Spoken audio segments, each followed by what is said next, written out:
नमस्कार दोस्तों। 70वीं बीपीएससी प्रारंभिक परीक्षा को ध्यान में रखते हुए हमने क्विक रिवीजन सीरीज चलाई हुई है, जिसके अंतर्गत हम लोग साइंस का सेक्शन कर रहे हैं। और ये ध्यान रखिएगा कि ये जो सीरीज है इसमें केवल हम लोग फैक्ट्स को देख रहे हैं और कंसेप्ट को भी थोड़ी बहुत देख रहे हैं। हम ये मान के चल रहे हैं कि आप लोग रिवीजन के मोड में होंगे, आप लोग सिलेबस कंप्लीट कर चुके होंगे। और ये जो सीरीज है न केवल बीपीएससी बल्कि कोई भी प्रारंभिक परीक्षा हो या वनडे एग्जाम हो, उसके लिए भी उतना ही महत्वपूर्ण है। हम लोगों ने हिस्ट्री कर चुके हैं और ज्योग्राफी भी हम लोगों ने कर लिया है।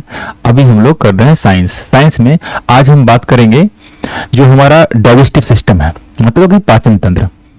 तो पाचन तंत्र की शुरुआत कहाँ से होती है? जैसे कि आपको पता है, जब हम खाना खाते हैं उसी समय से पाचन तंत्र शुरू हो जाता है और वहां से लेके हमारे एसोफेगस, जिसको फूड ट्यूब बोलते हैं, वहां से स्टोमक होते हुए छोटी आंत, बड़ी आंत, उसके बाद फिर वो फाइनली एनस से जब निकल जाता है उसका एक्सक्रीट्स और इधर एब्जॉर्ब हो जाती है जो न्यूट्रिएंट्स। ये पूरा प्रोसेस जो है वो पाचन तंत्र का ही पार्ट है। अगर हम उसके चरणों की बात करें, स्टेजेस की बात करें, तो दरअसल 5 स्टेजेस में हम बांट सकते हैं। सबसे पहला स्टेज जैसे आपको दिख रहा होगा कि वो होता है इंजेशन। इंजेशन क्या होता है? फूड का इनटेक। जब हम खाना खाते हैं तो उसको बोलते हैं इंजेशन। उसके बाद होता है डाइजेशन। ये सबसे बड़ा प्रोसेस है क्योंकि इस सिस्टम का ही नाम है digestive system, human digestive system. तो इसके अंतर्गत क्या होता है कि जब हम लोग खाना खाते हैं तो वो हमारे बॉडी को उसी रूप में नहीं मिल पाता, उससे न्यूट्रिएंट्स।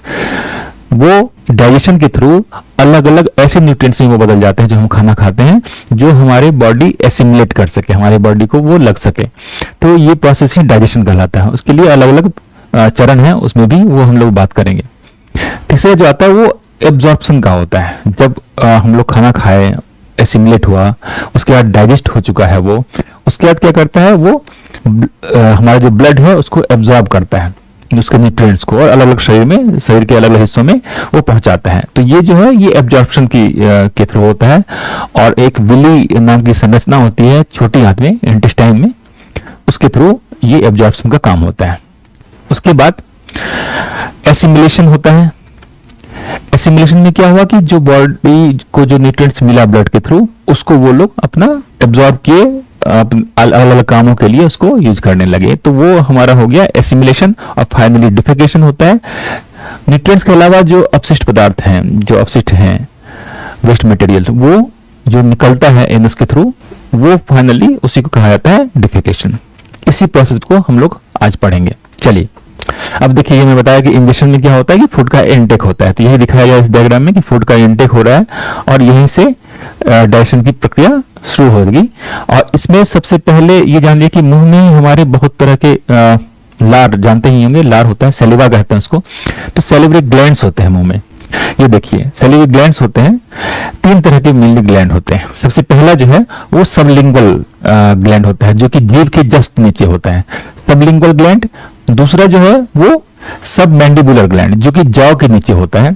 और तीसरा जो है वो सबसे बड़ा वाला, वो कैरोटिड ग्लैंड होता है। ये तीनों ग्लैंड से निकलते हैं सैलिवा। सैलिवा क्या होता है? वो दरअसल एंजाइम्स होता है जो कि हमारे पाचन में मदद करता है। तो बताया मैं आपको, डाइजेशन की प्रक्रिया वहीं से शुरू हो जाती है। अब किस तरह के एंजाइम निकलते हैं, ये ध्यान रखिए कि हमारा जो मुंह है और हमारा जो स्टमक है, इन दोनों से ऐसे एंजाइम्स निकलते हैं जो कि फूड को वो एसिडिक करते हैं, और उसके बाद जो भी प्रोसेस होता है उसमें अल्कलाइन होता है। ठीक है, चलिए अब यहाँ पे क्या हो रहा है, सैलिवा जो निकल रहा है सैलिवरी ग्लैंड से, उसमें मेनली मैं बताया आपको 3 तरह के होते हैं, सबलिंगुअल, सबमैंडिबुलर और कैरोटिड। ठीक है, इसके अलावा भी, डाइजेशन के अलावा भी ये बहुत सारा काम करता है। पहले तो जो लार होता है उससे क्या होता है कि खाने को निगलने में आसानी होती है, स्वेलिंग में आसानी होती है। उसके अलावा जो हमारा दांत होता है उसको भी बैक्टीरिया से बचाते हैं, इसके जो एंजाइम्स होते हैं, और आपको लुब्रिकेट करता है आपके माउथ को। ठीक है, अब इसमें मेन जो क्या काम होता है वो स्टार्च को तोड़ता है। स्टार्च को हम लोग नहीं ले पाते हैं, स्टार्च को पहले तोड़ना पड़ता है। तो स्टार्च को किस में तोड़ेगा? शुगर में। ये सैलिवा का मेन काम होता है स्टार्च को शुगर में तोड़ना। कैसे तोड़ता है वो? 2 एंजाइम होते हैं, टाइलिन और माल्टेज। टाइलिन क्या करता है? वो स्टार्च को माल्टोज में बदल देता है। ठीक है, और माल्टेज क्या करता है? वो माल्टोज को फिर फाइनली ग्लूकोज में बदल देता है, जो कि शुगर एक तरह से समझिए वही है। तो 2 एंजाइम में बताया, सैलिवा में होते हैं टाइलिन और माल्टेज।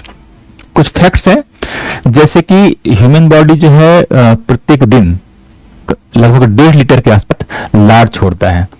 आप मतलब यह आश्चर्यजनक है कि 1.5 लीटर हम लोग के मुंह में लार बनता है, सलीवा बनता है। और मैं बताया आपको पहले भी कि ये एसिडिक होता है सलीवा जो होता है, और 6.8 के लगभग इसका पीएच का वैल्यू होता है। जब यहाँ पे स्टार्च ग्लूकोज में टूट गया, लेकिन बाकी चीजें टूटी नहीं, कार्बोहाइड्रेट है आपके पास, प्रोटीन है, ये सब चीजें टूटी नहीं, तो वो फिर आगे के प्रोसेस चलते हैं। स्टार्च भी पूरी तरह नहीं ब्रेक होता है उस समय, तो आगे का प्रोसेस शुरू होता है। और हमारे इसको एसोफेगस ट्यूब बोलते हैं, जो नली होती है, फूड पाइप जो होती है, उसके थ्रू वो स्टमक में जाता है। स्टमक देखिए यहाँ पे इमेज में पता चल रहा होगा आपको कि माउथ के से आगे बढ़ा हुआ फूड पाइप के थ्रू और स्टमक में पहुंचा, जिसका शेप यहाँ पे दिया हुआ है, स्टमक का शेप। ठीक है, अब देखिए स्टमक में क्या होता है। यहाँ पे लगभग 4 घंटे तक खाना रहता है स्टमक में, पाचन क्रिया वहां पे होती है लगभग 4 घंटे तक। और यहाँ से निकलता है गैस्ट्रिक जूस। गैस्ट्रिक जूस जो होता है वो भी एसिडिक कैरेक्टर का ही होता है और लाइट येलो कलर का होता है, जैसे कि आपको दिख रहा होगा। इसके अलावा यहाँ पे हाइड्रोक्लोरिक एसिड भी निकलता है, जो कि ऑक्सेंटिक सेल्स होते हैं वहां पे, वहां से हाइड्रोक्लोरिक एसिड निकलता है। वो क्या करता है कि खाने के साथ बहुत बार हो सकता है कि बैक्टीरिया भी आ जाए, तो उस बैक्टीरिया को मारने का भी काम करता है। और उसके अलावा जो बाकी एंजाइम्स है उसको एक्टिवेट करता है, ये जो HCl है। तो गैस्ट्रिक जूस और HCl ये दोनों चीजें निकलती हैं। यहाँ पे जो एंजाइम होता है गैस्ट्रिक जूस में, अगर हम एंजाइम की बात करें तो 2 एंजाइम निकलते हैं, एक प्रोटीन के लिए और दूसरा, मतलब प्रोटीन के लिए दोनों, एक है पेप्सिन और एक रेनिन, 2 टाइप के एंजाइम है। पेप्सिन क्या करता है, वो प्रोटीन जो है आपका उसको ब्रेक करता है और उसको कन्वर्ट करता है पेप्टोन में। और दूसरा रेनिन नाम का एक और एंजाइम है, जो कि क्या करता है कि कैसिनोजेन जो होता है उसको कन्वर्ट कर देता है कैसिन में। 2 एंजाइम यहाँ पे निकले, वहां भी 2 एंजाइम निकले थे, टाइलिन और माल्टेज, और यहाँ पे भी 2 एंजाइम निकले स्टमक में, पेप्सिन और रेनिन। अब आगे चलिए, अब वहां से ये मैं स्टमक में दिखाया, फूड पाइप से पहले मुंह में गया, फिर फूड पाइप के थ्रू आ गया स्टमक में। अब स्टमक से जो छोटी आंत है इंटेस्टाइन, उसको कनेक्ट करने वाले जो ट्यूब है इस टाइप का शेप का, ये पोर्शन जो है ये कहलाता है डियोडेनम। ये छोटा सा है लेकिन बहुत इंपॉर्टेंट है। क्यों? क्योंकि यहाँ पे 2 इंपॉर्टेंट ऑर्गन्स हैं जहां से उसको एंजाइम्स मिलता है। एक तो लीवर, जो कि ह्यूमन बॉडी का सबसे बड़ा एक तरह से बोले ऑर्गन है, ग्लैंड है, और दूसरा पैंक्रियास, सेकंड लार्जेस्ट ग्लैंड है ये, बोथ इंडोक्राइन और एक्सोक्राइन। अब यहाँ इन दोनों से जो एंजाइम्स निकलते हैं उसके बारे में हम लोग बात करते हैं कि डियोडेनम में क्या क्या चीजें हो रही हैं। तो डियोडेनम में मैं बताया आपको कि लीवर से निकलता है बाइल जूस। दरअसल लीवर में ही एक छोटा सा पार्ट होता है गॉल ब्लैडर का, वहीं पे बाइल्स रहते हैं और वहीं पे बाइल जूस रहता है। तो उस लीवर से ही, गॉल ब्लैडर वाले पार्ट से बाइल जूस निकलता है, जो कि क्या करता है कि स्टमक का जो स्टमक से जब आता है वो खाना, तो वो एसिडिक कैरेक्टर होता है, क्योंकि मैं बताया कि सैलिवा और गैस्ट्रिक दोनों एसिडिक कैरेक्टर के हैं। तो यहाँ आते आते गैस्ट्रिक जो खाना है वो हो जाता है एसिडिक, और उस एसिडिक को न्यूट्रलाइज कर देता है कौन? बाइल जूस, क्योंकि ये बेसिक कैरेक्टर का है, अल्कलाइन कैरेक्टर का है। तो खाना को वो अल्कलाइन बना दिया। और दूसरी चीज, बाइल जूस निकला लीवर से, और दूसरा पैंक्रियास से पैंक्रियाटिक जूस निकलता है। ये क्या करता है कि प्रोटीन को हो, स्टार्च को या फैट को, तीनों को वो डाइजेस्ट करता है। अब आगे चलिए, ये देखिए, ये अलग से इसको दिखाया गया है लीवर वाले पोर्शन को। पहले हम लोग लीवर वाले बात कर लें। लीवर, और ये जो पोर्शन दिख रहा है आपको, ये गॉल ब्लैडर का पोर्शन है, जहां से फिर बाइल जूस निकलता है। ये डायग्राम से क्लियर हो जाएगा। ये देखिए, लीवर, ये स्टमक, और ये आपका डियोडेनम। मैं आपको बताया था कि लीवर के नीचे वाले पोर्शन पे क्या है? Gall bladder. अलग से देखिए, ये गॉल ब्लैडर वाला पोर्शन है, और यहाँ पे बाइल रहता है, बाइल जूस रहता है, जो अल्कलाइन कैरेक्टर का होता है।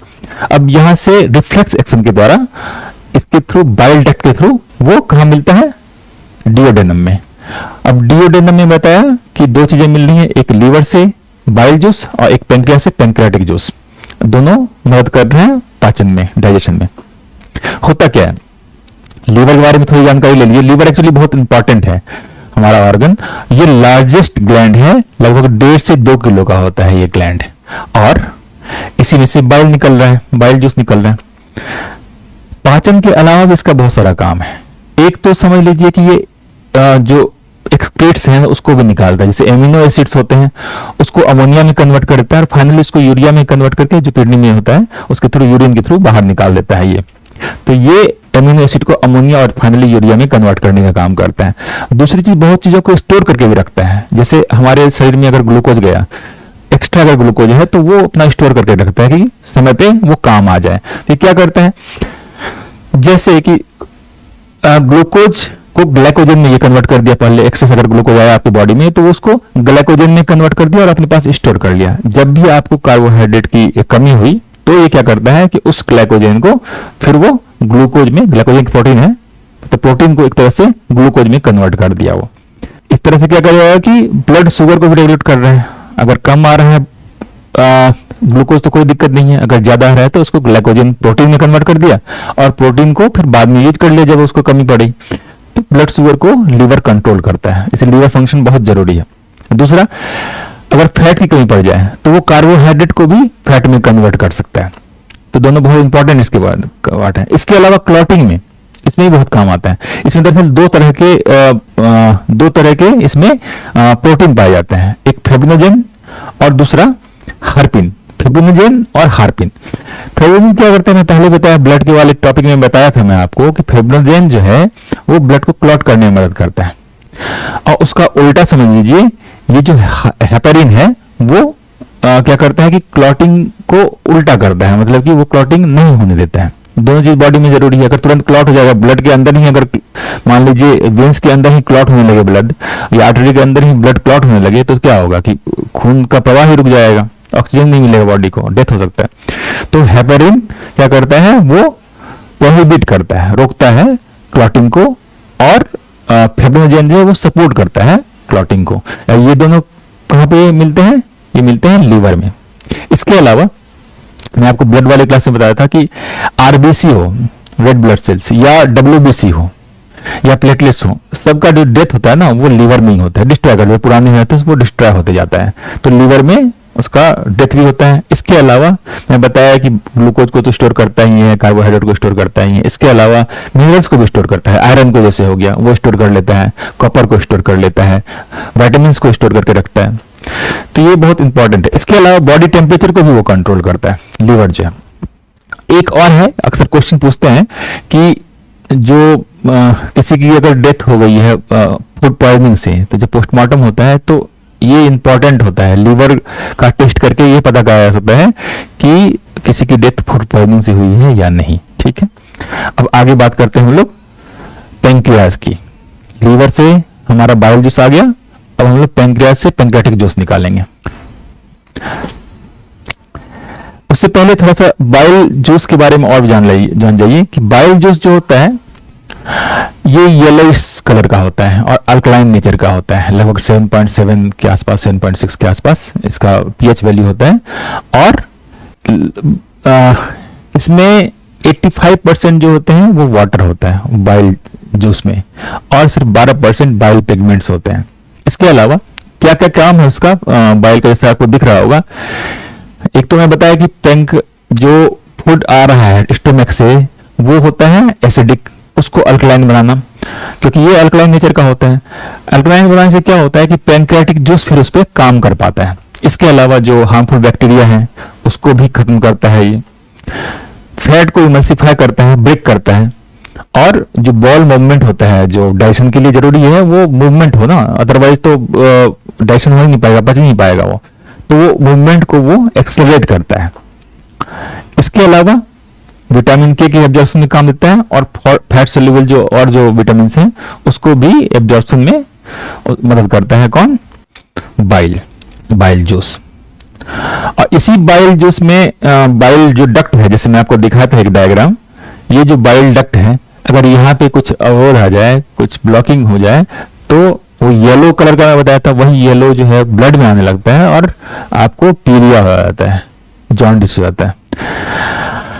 अब चलिए बात करते हैं हम लोग डिओडेनम में मिलने वाले दूसरे एंजाइम्स की, जो एक पेंक्रियाज से निकलता है, पेंक्रियाटिक जूस, उसके बारे में। तो पेंक्रियाज देख लीजिए कहाँ पे है, स्टोमक में बता चुका हूँ, गॉल ब्लैडर में बता चुका हूँ जो लीवर का पार्ट है, और उसके बाद फिर ये वाला पोर्शन जो है वो पेंक्रियाज कहलाता है।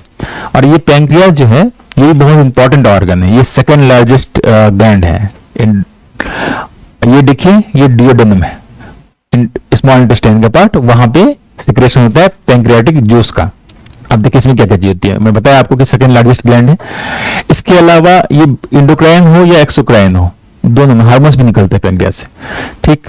और ये भी अल्कालाइन नेचर का होता है, 7.5 से 8.3 के आसपास इसका पीएच वैल्यू होता है।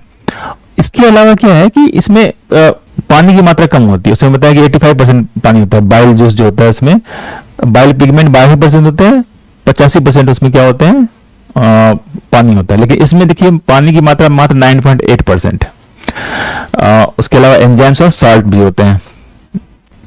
इसमें भी अलग अलग तरह के एंजाइम्स पाए जाते हैं, जैसे कि ट्रिप्सिन, एमाइलेज और लाइपेज, ये 3 मेन एंजाइम्स हैं। ट्रिप्सिन क्या करता है, वो प्रोटीन जो है उसको कन्वर्ट करता है पॉलीपेप्टाइड्स में, मतलब छोटे वाले में। फिर एमाइलेज क्या करता है, वो स्टार्च को शुगर में कन्वर्ट करता है। और फैट लाइपेज क्या करता है, वो फैट को फैटी एसिड और ग्लिसरॉल में ब्रेक करता है। मतलब कि यहाँ पे प्रोटीन, स्टार्च और फैट तीनों जो है डाइजेस्ट हो रहे हैं। आगे चलिए, ये पूछते हैं अक्सर, तो ये ध्यान रखिएगा कि किसका कौन सा काम है। आगे चलते हैं हम लोग। पैंक्रियास में ही एक पोर्शन आता है आइलेट्स ऑफ लैंगरहैंस। लैंगरहैंस नाम के एक वैज्ञानिक थे, उन्होंने इसकी खोज की थी। पैंक्रियास के अंदर ही रहता है, तो उसको आइलेट्स ऑफ लैंगरहैंस बोलते हैं।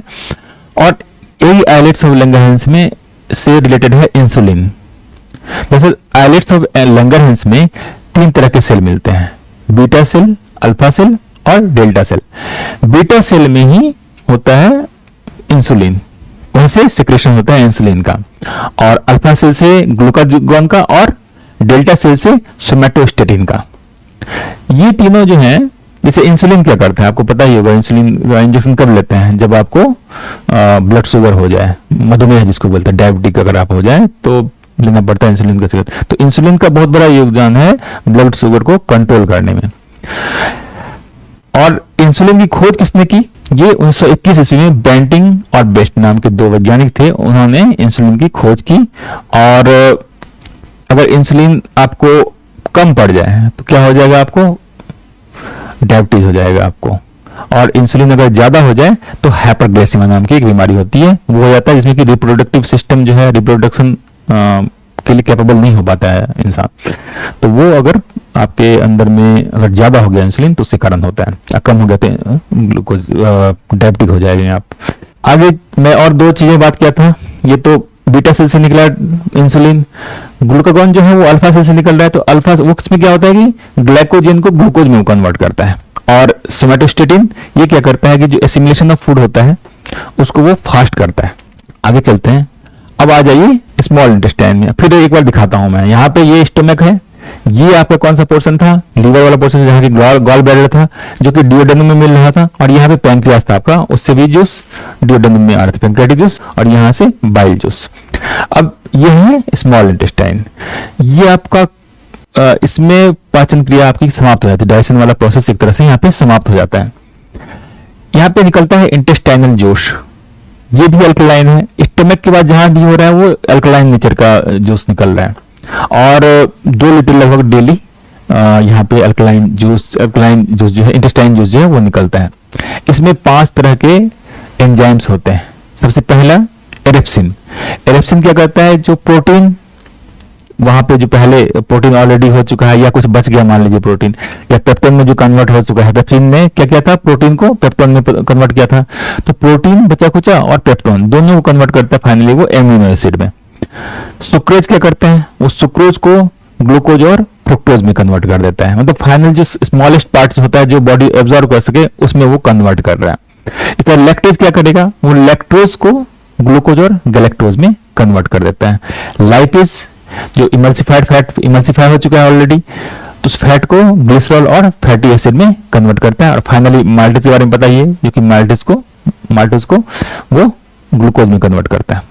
तो ये 5 तरह के एरेप्सिन, सुक्रेज, लैक्टेज, लाइपेज और माल्टेज 5 तरह के एंजाइम्स इसमें निकलते हैं। आगे चलिए,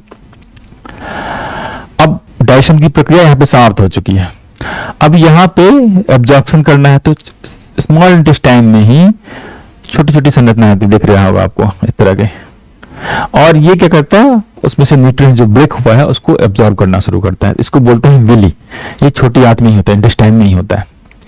और उसके बाद फिर फाइनली एसिमिलेशन, जिसमें कि जो एब्जॉर्ब फूड आ गया बॉडी में उसका यूज होता है, तो उसको बोलते हैं एसिमिलेशन कर लेता है, एसिमिलेट कर लेता है। अब फाइनली जब सारा चीज हो गया, न्यूट्रिएंट्स एब्जॉर्ब हो चुके हैं, अब जो बचा वो अवशिष्ट है, वेस्ट है ना, फेकस के रूप में, लेटिन के रूप में, वो फिर बाहर उसको निकलना है। तो वो फिर बड़ी आंत में आता है ना, लार्ज इंटेस्टाइन में, वो स्मॉल इंटेस्टाइन था, ये लार्ज इंटेस्टाइन में आता है, और उसके बाद फिर एनस के थ्रू वो बाहर निकल जाता है। इस प्रोसेस को क्या बोलते हैं, डिफेकेशन। मतलब मैंने 5 स्टेजेस बताया आपको, जहाँ की इसकी शुरुआत मुंह से होती है और फाइनली एनस के थ्रू खत्म हो जाती है, जिसमें कि मेन डाइजेशन का जो प्रोसेस है वो मुंह से एक तरह से शुरू हो जाता है और छोटी आंत आते रहते डाइजेशन का प्रोसेस खत्म हो जाता है।